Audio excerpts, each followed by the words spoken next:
In the 1840s, what you had in Ireland was another big movement of people from Ireland, which was during what was known as the Great Famine, and many of them coming to Ottawa here.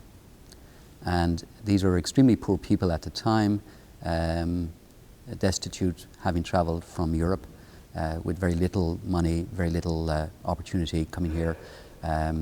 It took really a generation for those families to gather sufficient funds and energy and knowledge to be able to build this building. And this was sort of their first community centre. It's been over 100 years since Ottawa's Irish community built St. Brigid's Church. 2 years ago, the church closed its doors because it couldn't pay for repairs to the building's infrastructure. Community investors bought the building. For many, St. Brigid's was an important community hub. First March that I was here was around St. Patrick's Day. There was an event in the basement, and I came to the church here, and it reminded me very much of where I come from. So as a result of all of that is that I immediately fell in love with the building itself, and when the Archdiocese talked about closing the building down, it was not decided exactly what was going to happen to the building.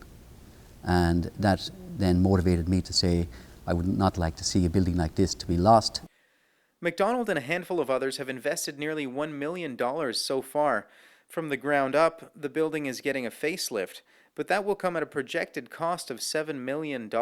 It's like building a building with heritage designation. So the work is slower, more expensive, and obviously you need specialists in all of these. So they're sort of challenges. Beneath many of these walls are the paintings of T.X. Renaud. The French-Canadian painter decorated the walls of nearly 200 churches. Today, only 2 of them house his work. Many churches covered their paintings in the 60s in an effort to modernize.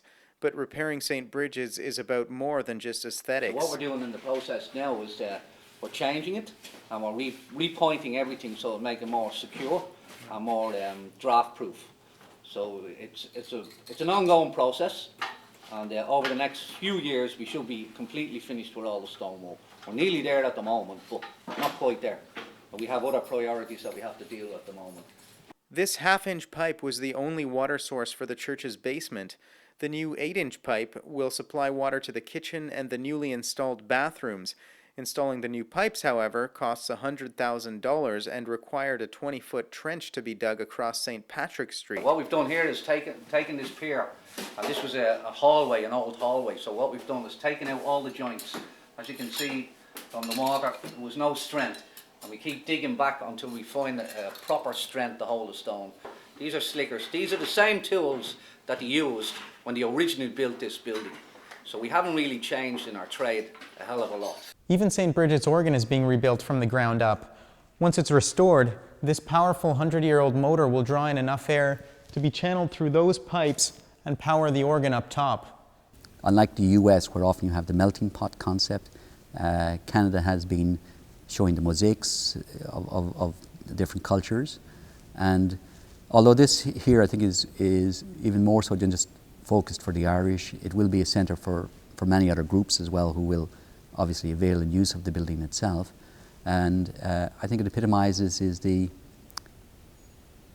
emigrant coming to Canada. And that is that they came, worked hard, and they built opportunity. And this is a building which I think stood to them, and going forward should stand to the people of Ottawa itself. McDonald knows it might take a while, but he says he hopes St. Brigid's will provide a lasting legacy for another generation, perhaps another 100 years down the road. For Centretown News, I'm Omar Dabaghi-Pacheco.